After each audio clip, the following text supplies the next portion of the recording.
Star running back Johnathan Taylor may be on the trading block. If the Indianapolis Colts are smart, they should trade Johnathan Taylor. We'll explain why on today's edition of the Locked On NFL podcast. Let's roll. You are Locked On NFL, your daily NFL podcast. Part of the Locked On Podcast Network, your team every day.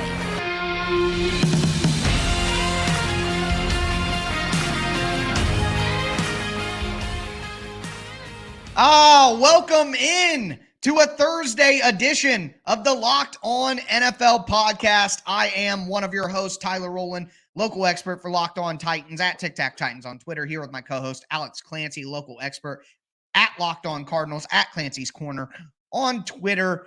This is the Locked On NFL podcast. We're going to talk about Johnathan Taylor. I think the Colts should trade Johnathan Taylor. It's the smart thing to do for their team. Also, it is week one of the preseason. We're going to get into some of the best games of the weekend. And should starters even play in the preseason? I can't wait to ask Alex that one. Before we get into all of the, do want to let you guys know today's episode is brought to you by Underdog Fantasy. Visit underdogfantasy.com or find them in the App Store and sign up with promo code Locked On and get your first deposit doubled up to $100. Thank you for making the Locked On NFL podcast your first listen each and every day, Monday through Friday. NFL content all year round on all apps, always for free. It's your team every day here on the Locked On Titans podcast. But with that being said, I have to say, this was a bit of a sneak attack.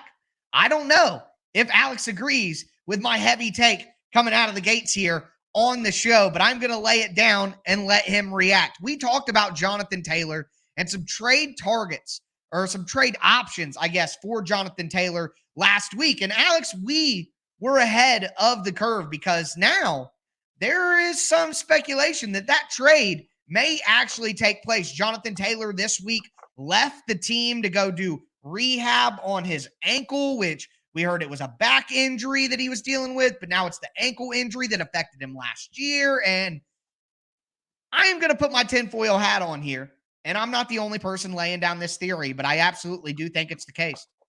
Johnathan Taylor is not at Colts practice right now because he is visiting with other teams and taking physicals to see if they would be willing to trade for him, if he would be worthy of trading for. That's what I think is happening right now. And not only that, we saw Kareem Hunt go and work out for the Colts. I think that's related. I think it would be the smart thing for the Indianapolis Colts to trade Johnathan Taylor. Number one, we know about the conversation about running backs. You simply don't pay a running back. It's not the smart thing to do. You can replace that value with cheaper options. I think that Johnathan Taylor is a very good player. I don't think he's Christian McCaffrey. I don't think he's Derrick Henry. I personally don't think he's Nick Chubb. I don't think the Colts offensive line is what it once was. And I think that Johnathan Taylor doesn't have the natural talent. He's not as talented as some of the other top tier backs in the NFL. That's my personal opinion. And with that in mind, I'm not paying the guy. Most people don't think you should pay any of the guys, no matter how good they are or what tier they're in.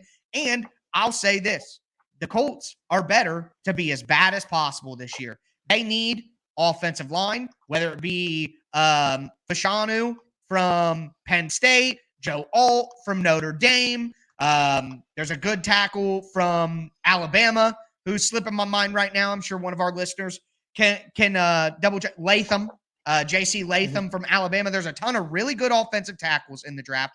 Not to mention Marvin Harrison Jr., which if you're the Colts, you would kill to put Marvin Harrison Jr. with Anthony Richardson for the next decade. So I think not only is it smart for the Colts to trade Johnathan Taylor because they shouldn't pay him, but if they can get draft capital back to help them stock the shelves for the Richardson era and at the same time make their team worse by give themselves a better pick in next year's draft, that is what's best for the Colts franchise going forward. And as someone who covers the Titans, who doesn't necessarily want to see the Colts make the right moves and make the smart decisions, I think trading Johnathan Taylor right now, before his injuries get worse, before he shows any tread on the tires, I think it would be an excellent decision for the Colts. Alex, tell me, am I crazy? No, because there's an owner named Jerry Jones out there who should 100% trade for him. I said this last week. This is a Dallas Cowboys thing. Remember, Jerry Jones once traded a first-round pick for Amari Cooper, who didn't play good football when he was with the Raiders. He turned into Amari Cooper from Alabama later. Now, when it comes to Johnathan Taylor, there's a couple things that the Cowboys don't have. Ezekiel Elliott and any sort of real 100% trust in Dak Prescott to lead, because we haven't seen it yet. So when Johnathan Taylor, should he request a trade, should the Colts trade him? Yes, not just to the Cowboys potentially, but this is a time, as you mentioned, strike while the iron's hot, and the Colts, unfortunately, won't get as much as they would have if this happened last season, but they'll probably get a second and a fourth for him, I would think, and do a hard reset, as you mentioned, and usher in the Anthony Richardson era with him as the most important player on the offensive side of the ball. I think it negates so many things that could potentially be problems later. And with them having to deal with Jim Irsay all the time, the least amount of problems they have to deal with, the better. So I think that at this point, it's too far gone to solve. So just get rid of him, do it now, rip the Band-Aid off. And it could look like a good move, like a good business decision almost immediately. Yeah, I agree. And if they don't do it now, then what's going to happen next year? Are they going to have the franchise tag drama with him, make him even more mad, ruin the relationship even more? It just doesn't make a lot of sense. I do want to at least mention here that as we're recording, the Colts did sign a running back, but it was Jason Huntley, not Kareem Hunt, who they worked out on Tuesday. So they are bringing in a running back, though, which still kind of reinforces my thought that they're not expecting to have Johnathan Taylor around for a while. And remember, Zach Moss played very well down the stretch last year after coming over from Buffalo with Johnathan Taylor hurt. Now he's out 6 weeks with a broken arm, I think. He'll be back. Zach Moss should be the RB1 when he comes back. And you know what? I mean, I guess if they want to roll with him and trade him, I don't think it's the worst option in the world. Crazy to think. Yeah, and like you pointed out last week, I don't know if Tony Pollard is capable of being a number one running back. So having Johnathan Taylor in there makes a lot of sense. Also want to just say this one last thing. The Cowboys, third in the NFL right now in remaining cap space with $22 million. They could absolutely take Johnathan Taylor in, give him an extension, give him more money up front without killing their salary cap space. They could absolutely figure that out. So makes sense from a ton of different angles. But with that being said, it is the first real week of NFL preseason action. Me and Alex are going to look at the slate and point out some of the best games, and it'll be no shock to you that a lot of those games are all about watching that quarterback throw the football. So we're going to dive into all that in just a moment. Before we do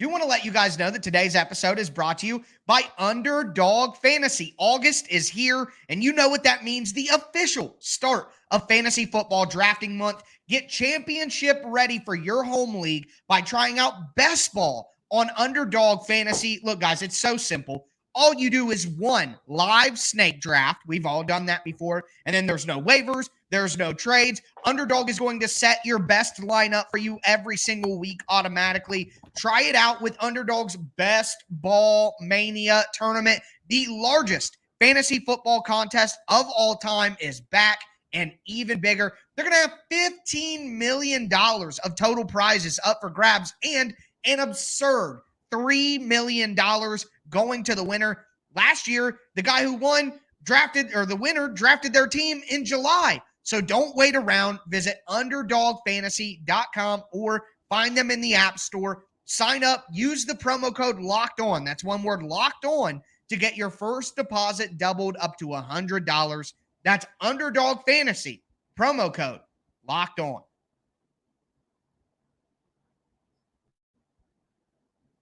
All right, football fans, let's continue a Thursday edition of the Locked On NFL podcast. Remember, Monday through Friday, NFL content all year round, all apps, always for free. Make sure you get subscribed, stay subscribed, throw a thumbs up on the video if you're watching on YouTube right now. Tomorrow, Chris Carter and your boy Q will be back to break down Thursday night's action. Very excited for that. Make sure that you guys tune into that show on Friday. They do a great job there. But with that being said, Alex, time to dive into some football games here. And I like to go in order of the days, and a matchup on Thursday night that stands out to me is the Houston Texans against the New England Patriots. Sure. I think that Bailey Zappi might be just as good as Mac Jones. So I'm excited to watch Bailey Zappi throw the ball. And, of course, C.J. Stroud, rookie quarterback, Houston Texans. Plus, they have Will Anderson as a highly drafted rookie. Plus, John Mechie got cancer after being drafted last year and is now back. I mean, I love Jalen Petrie on the Texans as well. Love a lot of people. And D'Amico Ryans, the new coach. I think there's a lot to like about that Texans-Patriots matchup and a lot of intrigue there. Yeah. I mean, thanks for stealing everything. Next. I mean, because that's that's it. Like, I want to see if C.J. Stroud will see ghosts with Bill Belichick's defense. Like, I want to see what C.J. Stroud's going to be like, because you and I both think that he was the best quarterback to come out this year. Now, we'll see what happens with Anthony Richardson. I think he had the highest floor, even though Bryce Young is seemingly Greg Maddux in the backfield with reports of his placement of footballs. But yeah, I mean, I think above all of them, C.J. Stroud and Will Anderson against Bill Belichick with John Mechie as an accent, I think it'd be great. Now, for me, there's a couple, but I'll go next. I want to see Jahmyr Gibbs. Like, I want to see the Lions. Because the answer to any question about exciting games, the Lions are going to be mentioned for this year and probably next year, regardless of Jared Goff is quarterback or not. Just because that's what Dan Campbell's built, and they're a fun team now. That they've come, they're like a phoenix rising from the ashes, and they are, they're a fun team. So I think Jahmyr Gibbs is another one, and then we'll go. But I mean, above all, everybody, I want to see Bryce Young. Bryce Young in a helmet and pads for the first time looked like an optical illusion because of how slight he looked, and now that's not any sort of indicator on if he's going to be a great quarterback or not. I'm not, you don't have to be. I mean, Brock Osweiler, 6'7", was he good? So I mean, there's no real indicator, but he looked slight the first time we saw him in a helmet and no pads. So I think he's the guy that I want to see above all else in week one. And hopefully he'll get to play a quarter, and they don't just put him in for a couple series to get his beak wet. Well, there's intrigue on both sides of that game. The Jets play the Panthers on Saturday.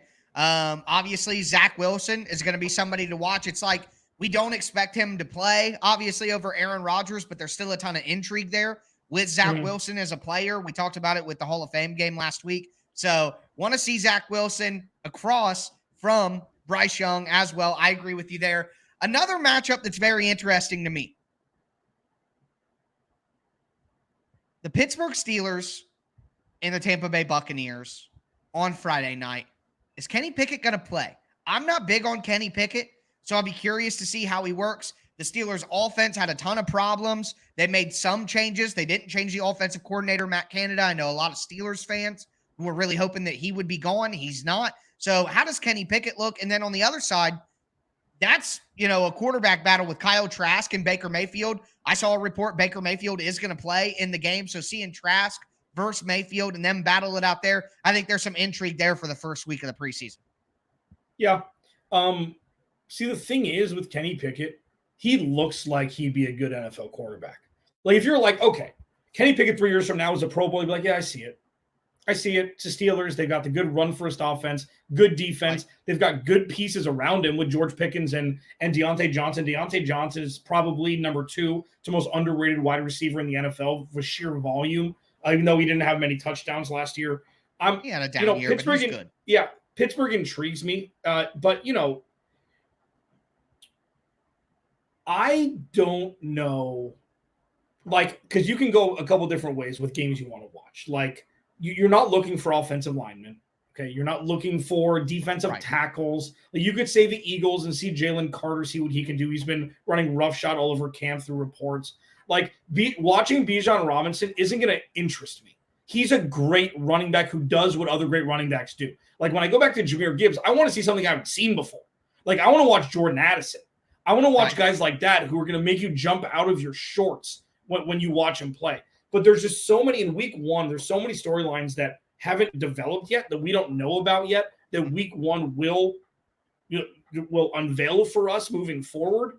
So, yeah, I mean, the quarterback's fine. I want to watch Michael Wilson home cooking here in Arizona. Yeah. Michael Wilson Arizona, has wowed in camp. And rookie wide receiver out of Stanford. Yep. And so then when you look at Clayton Tune, 5th round pick, I believe, out of Houston, I just paint the picture. So for those who aren't Cardinals fans, I paint the picture as this. Okay, and this is never going to happen. It's far-fetched. But if Clayton Tune comes out and he is a baller, he's from Houston. It wouldn't be an original story. A 5-year starter at University of Houston coming out and being an average or to above average NFL quarterback. If he becomes the quarterback for the future for the Cardinals could get 8 first-round picks next year, trading their top 2 and trading Kyler Murray. So I want to see if Clayton Tune can play football because it'd just be fun to watch him and Michael Wilson for the first handful of games before Kyler Murray comes back. A little bit of home cooking here too. I mean, and I don't even think it's just, Will Levis and Malik Willis. Watching them play against the Chicago Bears this weekend, and Matt Eberflus said that Justin Fields is going to play in the preseason game. So you get to watch Justin Fields. You get to see a little Malik Willis, Will Levis competition. That'll be a good one. Rapid fire, just some other ones that I wrote down. Packers versus Bengals.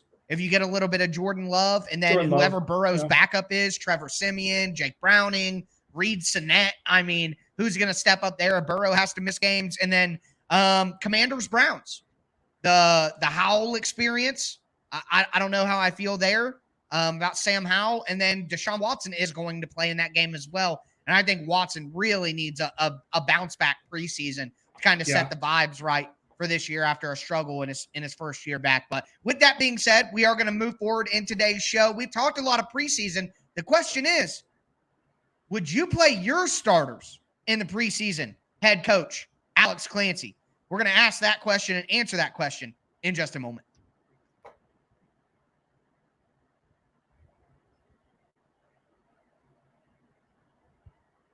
All right, Alex, you ready? Mm-hmm. You're on the hot seat here. Segment 3, Locked On NFL, preseason, head coach. You come to the podium. Coach Clancy, got your first preseason game of the year. Do you intend to play any of your starters? Do you think starters should play in the preseason? What would be your answer to that? Tyler, I'm going to rip your credentials away if you ask me a dumb question like that again. No, not veteran starters. I think this is a rookie and backup game. I don't think, even in a new scheme like Aaron Rodgers, he doesn't need to see the field. There's nothing that's going to be pressing about week 1. I think rookie wide receivers, rookie running backs, like position players on offense, play a couple series, may play a half, and get out. And if they're backup guys who've been on the roster, up until that point from years past, you play them, you give them more reps, and you give the practice squad guy reps. I don't see any upside or proof of concept that you're going to get from week 1 with new players or starters alike. I just don't see it. Yeah, that's fair. You?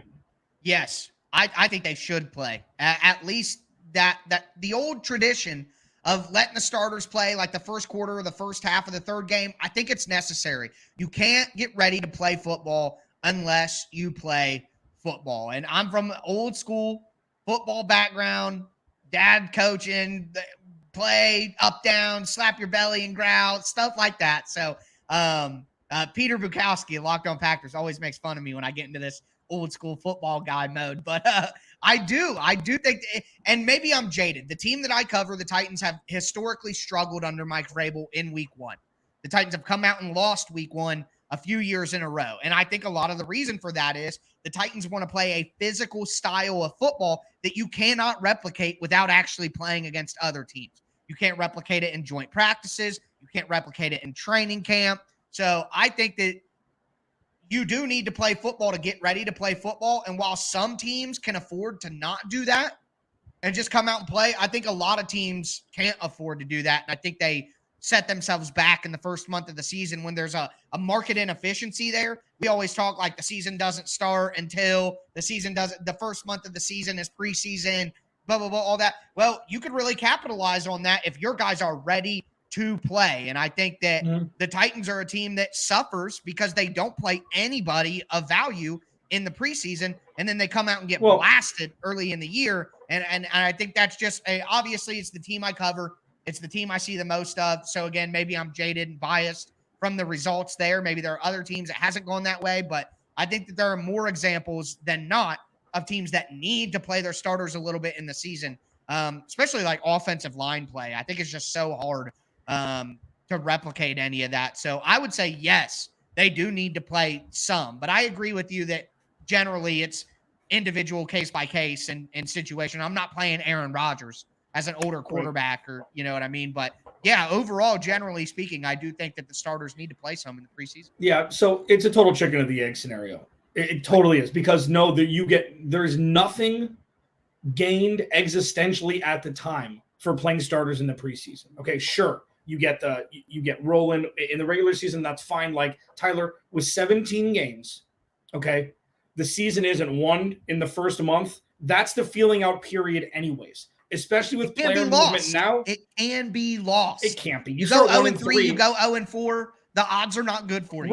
Right. But if you're going 0-3 or 0-4, it's not because you didn't play your starters in the preseason. There are other reasons why that's happening. Maybe it adds to a little bit of the rust, but this is the thing where it's like, okay, so you play them and somebody tears an ACL. Okay, that could happen on any play in practice or in the regular season. I'm not even talking about injuries. I'm talking about the risk-reward ratio of putting players in that situation where it can be avoided. Like in the NFL, in practice, can't be avoided. In the regular season, it can't be avoided. In the preseason, it is a moneymaker for the NFL. It's so you can gauge talent that's on the fringe of being cut or being signed. And the starters have already solidified themselves on the roster. Rookies need run.